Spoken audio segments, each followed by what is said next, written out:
Time is on my side. I'm Bud the Spud from the Great Red Mud.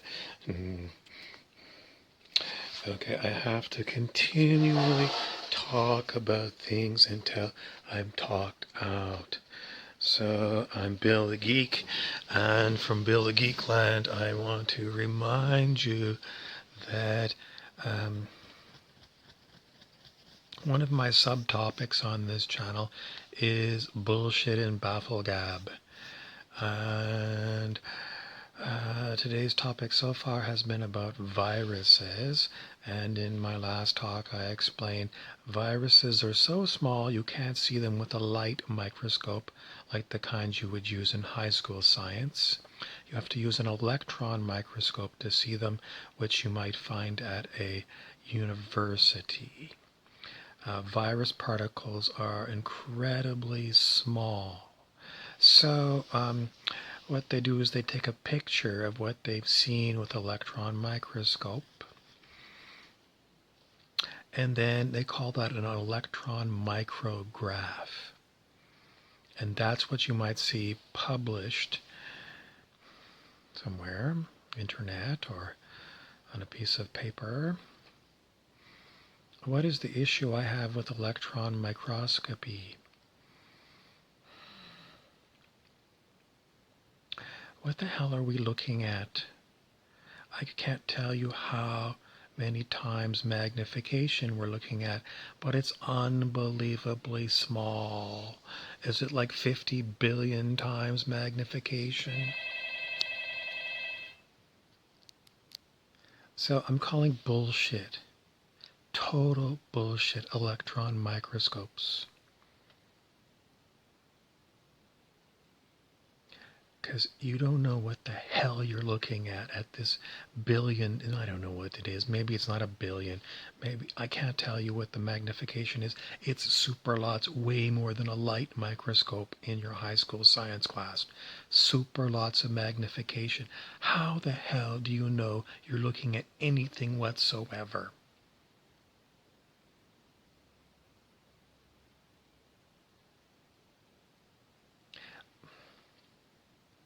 I don't know how to put this across in words. You don't know what you're looking at, and they label it and say, this is a virus budding from a cell. Oh, really? How do you know that? I'm a professor of biology.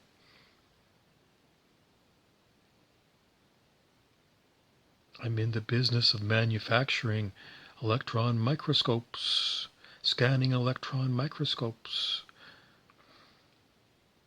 I'm sorry. We have had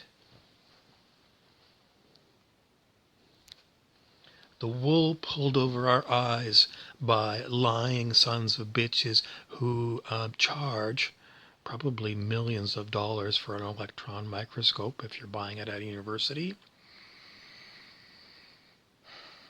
You cannot tell me that you're looking at anything and make me believe it.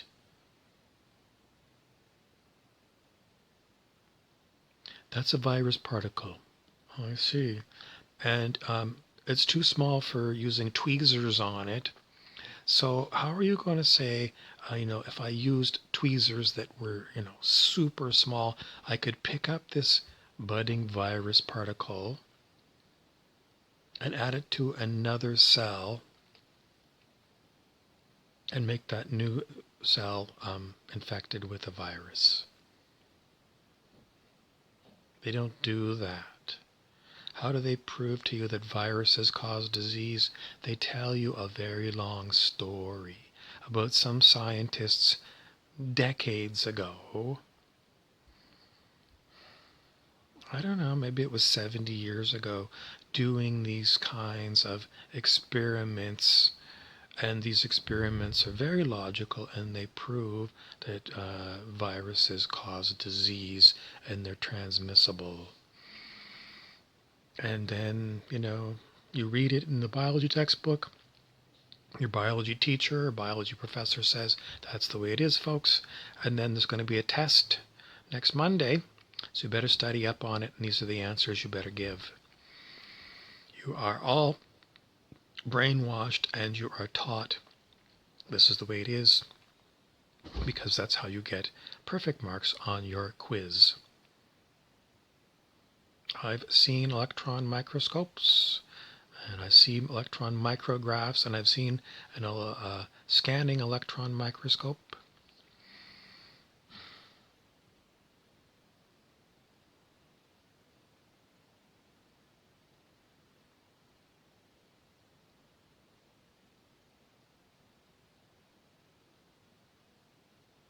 And I've had 25 years to ponder. I didn't ponder it for 25 years. In fact, I don't ponder it at all. It just comes to me. It comes up. It's my bullshit detector, which I didn't have 25 years ago. Well, I did, but it just didn't work so well when it came to big institutions like high schools and universities. But it's coming up now, and it's waving a big red flag saying, this is bullshit.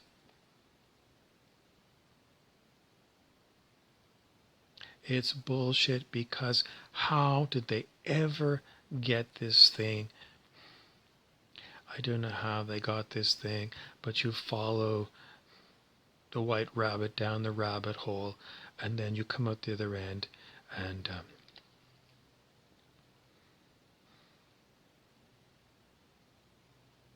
incredibly tiny things.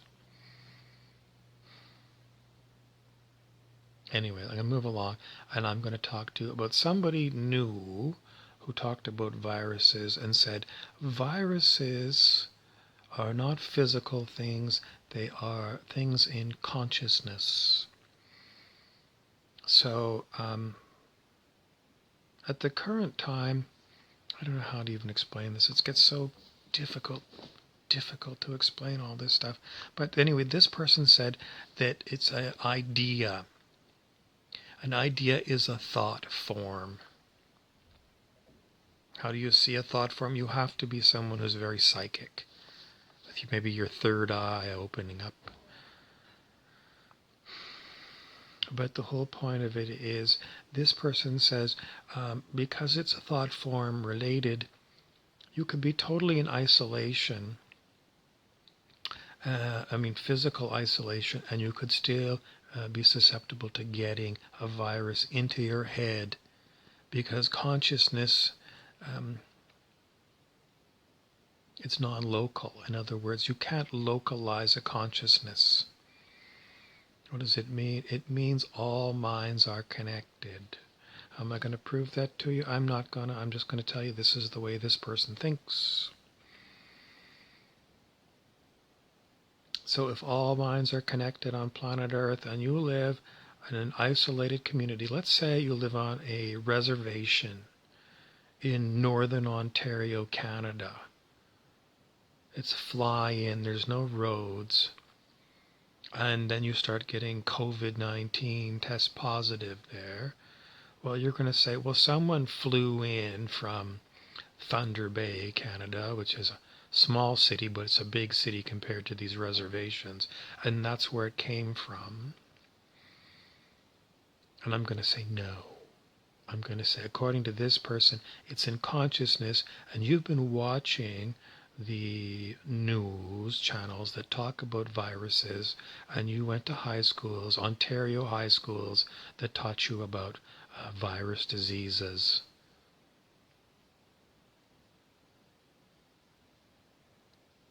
If you're on a reservation, and if you'd never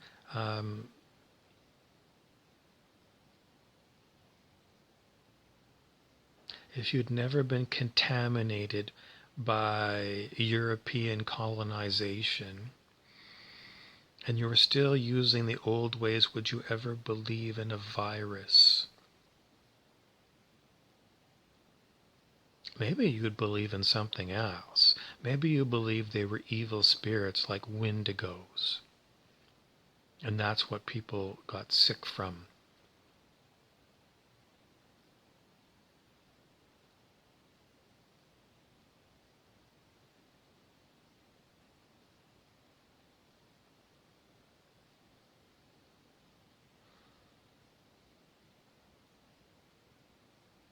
I'm going to move along, but I just keep reminding everyone that no one on planet Earth is not connected to other people. And most of us are connected by internet and television. But what about people who are in maybe there's an island off the coast of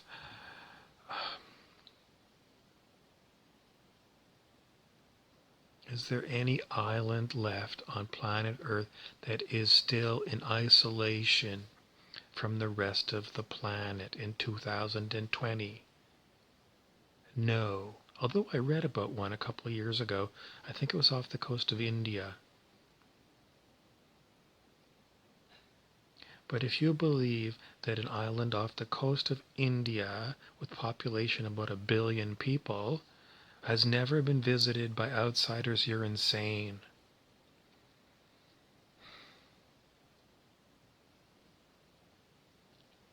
In 1975, National Geographic magazine had a big article about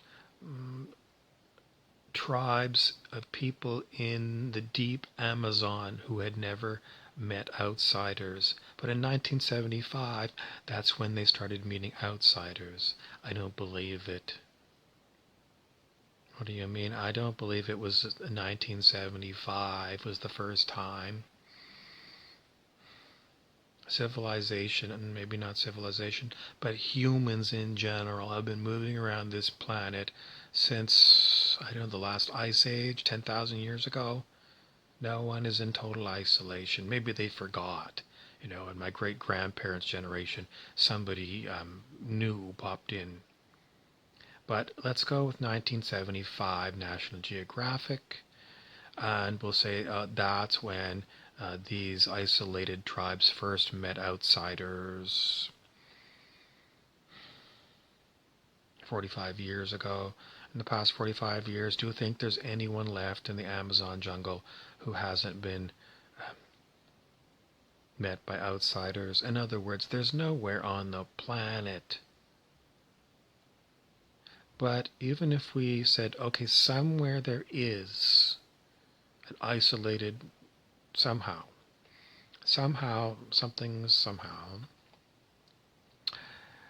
Well, according to non-locality, the minds of the people in that area are still touching our minds, because consciousness is not bounded. How does this work? Well, if we go back to the Amazon, there is a jungle medicine that they make there called ayahuasca. Used to be known as yage. And William S. Burroughs, the novelist, went there in search of a cure for his opioid addiction. I don't know, 1956 or something, maybe. And he found this stuff, and another word that was being used for this stuff was called telepocene, because you take this jungle medicine and it brings on telepathy, and it was being used by the tribes people. They would take this jungle brew, they'd develop telepathy, and they'd know where the forest pigs were. So they could go on a hunt and they could use their telepathy, close their eyes, and they could see where the pigs were, and that's how they hunted pigs, with telepocene. So do you really need this jungle juice in order to bring on telepathy? It does work. But maybe it's just a latent talent that you can develop without taking the drug. The whole point is we're all connected by one mind.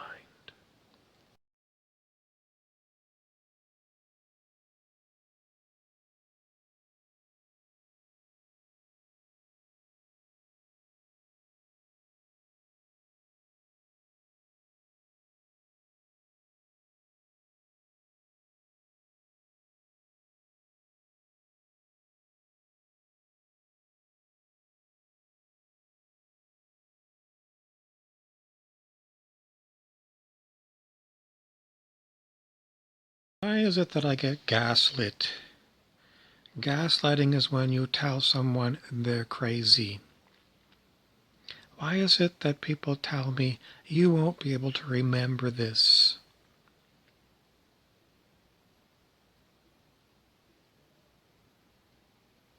The answer keeps coming up. People are fucking with you. Who are they and what is it? The point of it all is, yeah, it's a good question. Who is it? I don't know. Why are they doing it? I always say because they can. But if you're going to pry in deeper, why is it that sometimes you can remember things and other times you can't? It seems like whatever we're being used as is not working, so they're going to change it to your memory is not in your brain because your brain is a fabrication.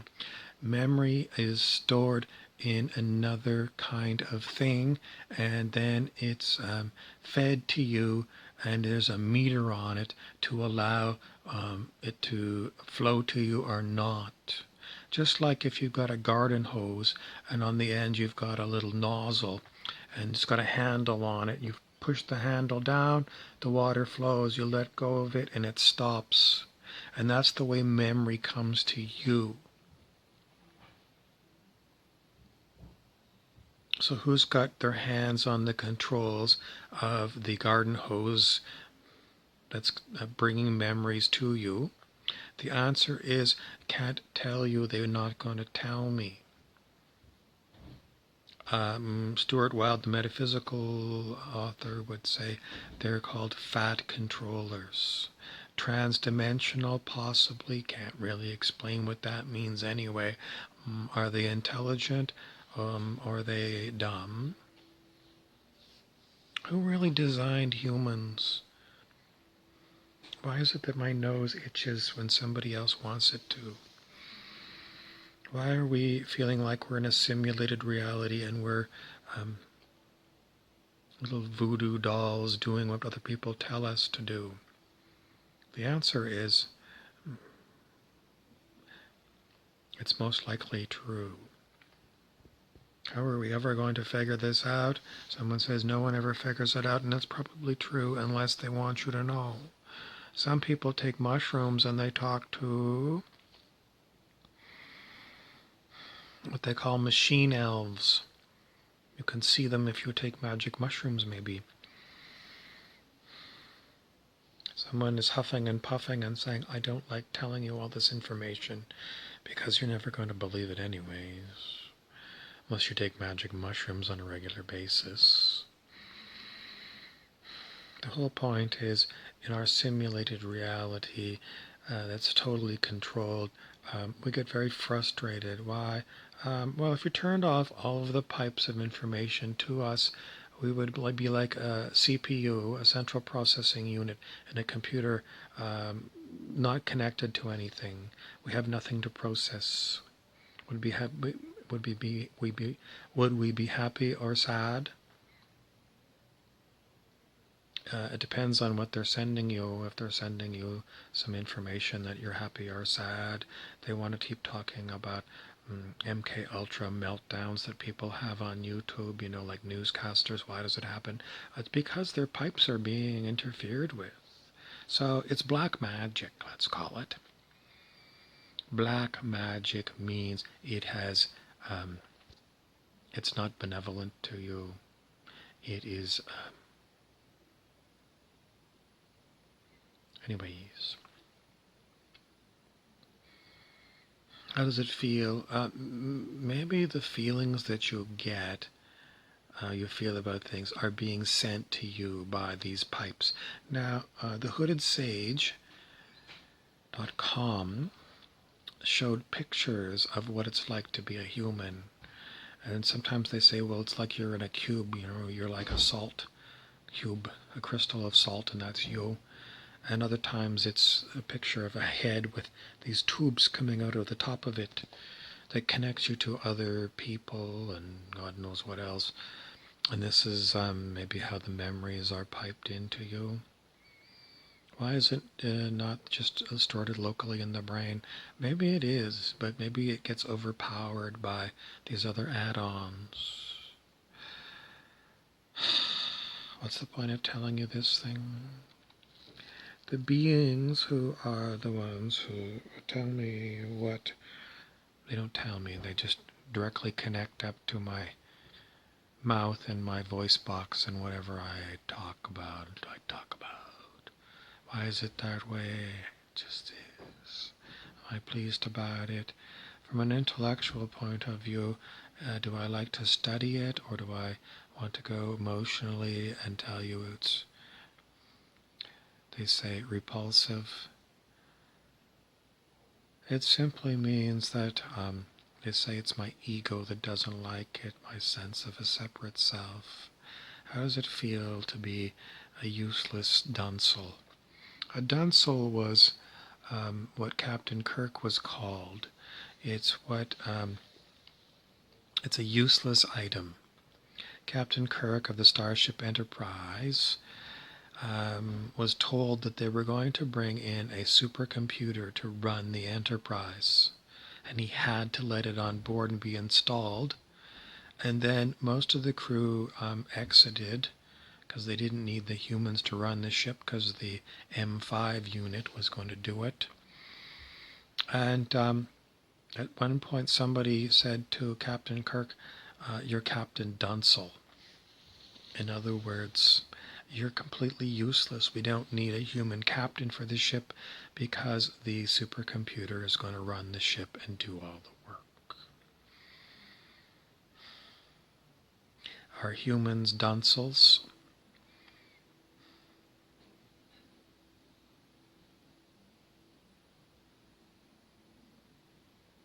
Long pause. If you live as a controlled duppy, which is a voodoo term for a zombie, if you're a zombie being run by others, do you have any quality of life? Can you thrive? The answers are no, no, no. So, I'm going to keep telling you that humans, as we are, this way, we are these zombies run by hidden others. And I don't know how to tell you anything other than usually they send me disgusting feelings, so I am going to feel like I don't like it.